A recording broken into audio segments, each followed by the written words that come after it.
കൂട്ടുകാരെ, ഇന്ന് ഞാൻ തയ്യാറാക്കാൻ പോകുന്നത് ഒരു ഫിഷ് കറിയാണ് കേട്ടോ.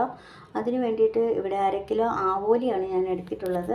1/2 കിലോ ആവോലി ചെറിയ കഷ്ണങ്ങളാക്കി വൃത്തിയാക്കി എടുത്തിട്ടുള്ളതാണ് കേട്ടോ. അപ്പോൾ അതിന് വേണ്ടുന്ന ഇൻഗ്രീഡിയൻസ് എന്തൊക്കെയാണെന്ന് നമുക്ക് നോക്കാം. അതിന് വേണ്ടുന്ന ഇൻഗ്രീഡിയൻസ് ഒരു 3 ചുമന്നുള്ളി ചെറുതായിട്ട് അരിഞ്ഞെടുത്തിട്ടുണ്ട്. അതുപോലെ 5 കഷ്ണം വെളുത്തുള്ളി ചെറുതായിട്ട് അരിഞ്ഞെടുത്തിട്ടുണ്ട്. അതുപോലെ 1 കഷ്ണം ഇഞ്ചി, 3 പച്ചമുളക്, ആവശ്യത്തിന് കറിവേപ്പില. അപ്പോൾ ഇഞ്ചിയും വെളുത്തുള്ളിയും എനിക്ക് ഏറ്റവും കൂടുതൽ ഇഷ്ടമായതുകൊണ്ട് ഞാൻ കുറച്ച് ഏറെ ആഡാക്കിയിട്ടുണ്ട്. അത് അവരവരുടെ താല്പര്യത്തിനനുസരിച്ച് ആഡാക്കാവുന്നതാണ്. ഇതിന് വേണ്ടുന്ന മസാലയാണ്. അതിന് വേണ്ടിയിട്ട് നമ്മളിവിടെ 1/4 ടീസ്പൂൺ മഞ്ഞൾപ്പൊടി, 1.5 ടേബിൾ സ്പൂൺ മുളക് പൊടിയാണ് എടുത്തിട്ടുള്ളത്. കാശ്മീരി മുളക് പൊടിയാട്ടോ എടുത്തിട്ടുള്ളത്. പിന്നീട് അതിന് വേണ്ടുന്നത് ആവശ്യത്തിന് പുളിയാണ്, കുടംപുളിയാണ് എടുത്തിട്ടുള്ളത്. അത് വൃത്തിയാക്കി എടുത്തിട്ടുള്ളതാണ്. അതുപോലെ തന്നെ 1/2 കപ്പ് തേങ്ങാപ്പാലും കൂടി വേണം. അപ്പോൾ ഇനി നമുക്കിത് തയ്യാറാക്കി നോക്കിയാലോ. അത് നമുക്ക് ഇപ്പോൾ തയ്യാറാക്കാം കേട്ടോ. ചട്ടി ഒന്ന് ചൂടായി വരുമ്പോഴത്തേക്കും നമുക്ക് ആവശ്യത്തിന് വേണ്ടുന്ന വെളിച്ചെണ്ണ ഒഴിച്ചു കൊടുക്കാം.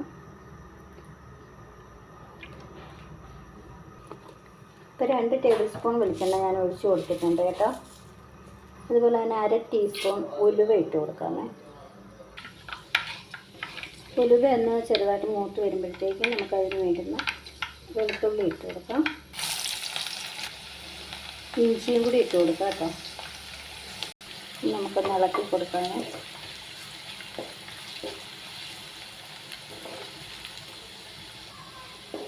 വെളുത്തുള്ളി ഇഞ്ചിയും ചെറുതായിട്ടൊന്ന് വഴണ്ട് വരുമ്പോഴത്തേക്ക് നമുക്ക് അരിഞ്ഞു വെച്ചിരിക്കുന്ന ചുമന്നുള്ളി കൂടി ഇട്ട് കൊടുക്കാം.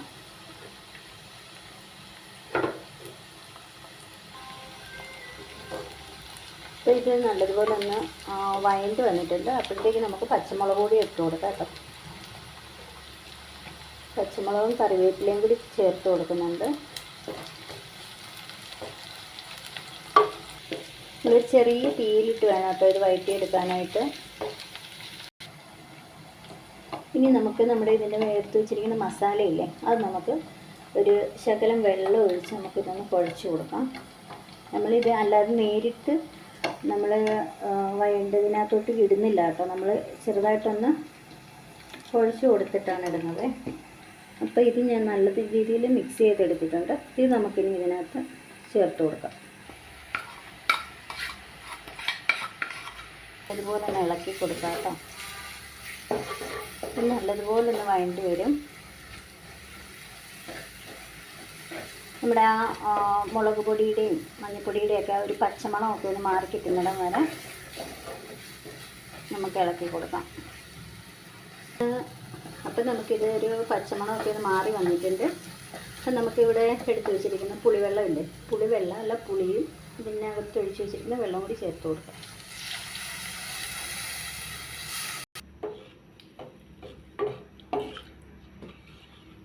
ആവശ്യത്തിന് വേണ്ടുന്ന ഉപ്പിട്ട് കൊടുക്കാം. ഇതിൻ്റെ കൂടെ തന്നെ ഞാൻ എടുത്തു വെച്ചിരിക്കുന്ന തേങ്ങാപ്പാലില്ലേ, അതുകൂടി ചേർത്ത് കൊടുക്കുന്നുണ്ട് കേട്ടോ.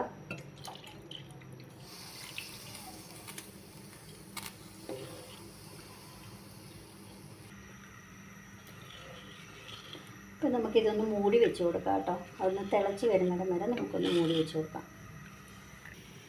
അപ്പോൾ ഇതിട്ട് നന്നായിട്ട് തിളച്ച് വന്നിട്ടുണ്ട്. നമുക്കപ്പോൾ മീൻ കഷ്ണം ഇതിലിട്ട് കൊടുക്കാം കേട്ടോ.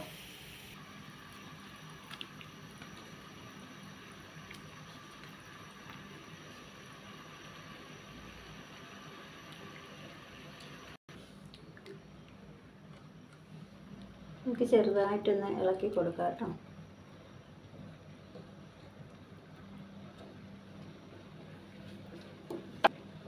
ആവശ്യത്തിന് കുറച്ച് കറിവേപ്പിലയും കൂടി ഞാൻ ചേർത്ത് കൊടുക്കുന്നുണ്ട്. ഇപ്പം നമുക്കിതൊന്ന് മൂടി വെച്ച് കൊടുക്കാം. ലോ ഫ്ലെയിമിലിട്ട് വേണം കേട്ടോ ഇത് തയ്യാറാക്കി എടുക്കാനായിട്ട്. നമുക്കിത് ചെറുതായിട്ടൊന്ന് ഇളക്കി കൊടുക്കണം കേട്ടോ ഇടയ്ക്കൊന്ന്.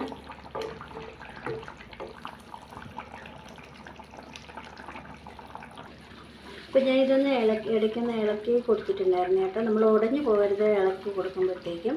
അപ്പോൾ നമ്മുടെ ഫിഷ് കറി തയ്യാറായിട്ടുണ്ട്. നമുക്ക് ഒന്ന് ചെറുതായിട്ട് പിന്നീട് ലാസ്റ്റ് നമ്മളിങ്ങനെ ഒന്ന് ചെറുതായിട്ട് ചുറ്റിച്ച് കൊടുക്കുകയേ ചെയ്യാവൂ. സ്പൂണിട്ട് ഇളക്കരുത് കേട്ടോ. അപ്പം നമ്മുടെ മീൻകറി ഇങ്ങനെ സെറ്റായിട്ട് വന്നിട്ടുണ്ട്. അപ്പം എല്ലാവരും ഇത് തയ്യാറാക്കി നോക്കുക. അതുപോലെ ഈ വീഡിയോ ഇഷ്ടപ്പെട്ടിട്ടുണ്ടെങ്കിൽ എല്ലാവരും സബ്സ്ക്രൈബ് ചെയ്യുക, ഷെയർ ചെയ്യുക, ലൈക്ക് ചെയ്യുക.